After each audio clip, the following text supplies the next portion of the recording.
এর লাগি আপনার যে ইমুকে ওই তুইলে আপনার দিলটা পরিষ্কার বানাই তো আপনি সারাদিনের হিসাবও আপনি নিবার রাত্রে যে দিনের মাঝে আমি কতটা নেকির কাম করছি, কতটা কাম আল্লাহর লাগে করছি, ওগুলো হিসাব নিবার, কতটা আমি গুনার কাম করছি, এটা আপনার হিসাব আপনার কাছে আছে, আমার কাছে আছে। আপনি তোকে সব পাইবা যে সব দিনের মাঝে আমি সবর কাম কটা করছি, খালি আল্লাহর রাস্তা কয়টা কাম করছি, ও হিসাব মিলাই দেন, দেখুন জানি আপনার সব বেশি হয়েছে না নাকি বেশি হয়েছে।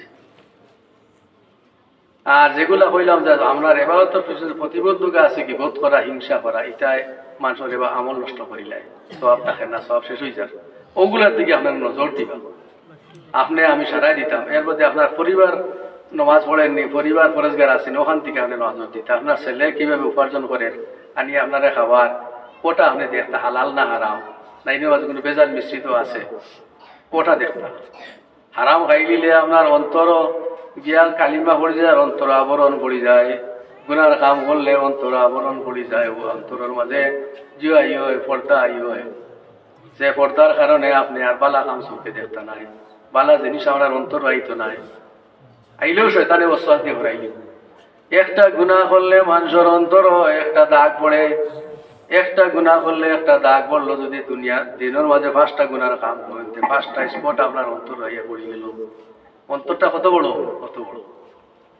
এখন যদি আপনি 60 বছর 70 বছর হায়াত পাইছেন, আর যদি গুনার মাঝে কাটাইলেন, হিসাব করুক 1 ফুটা করে যদি অন্তর গিয়া দাগ পড়েতে আপনার অন্তর ঘুরি গেছে গুনায়, এই অন্তরের মাঝে আর সব ঢুকেন না গিয়া, অন্তর শক্ত হয়ে গেছে। গুনার কাম করলে মানুষের অন্তর শক্ত হয়ে যায়, আল্লাহর প্রতি আর দয়া হয় না, নামাজের প্রতি আগ্রহ হয় না। এর লাগে লোকে সবসময় খালি আস্তাগফিরুল্লাহ পড়িতে, আল্লাহর কাছে তওবা করতেছে, আল্লাহ আমারে সওয়াবের উপরে টিকাই রাখো, তোমার ঈমান আমলের উপরে আমারে টিকাই রাখো, তোমার হাঁটি বন্ধা হিসেবে আমরা দুনিয়াত টিকাইয়া দাও, তোমার হবিবর হাঁটি উম্মত হিসেবে আমরা দুনিয়াত কবুল করো।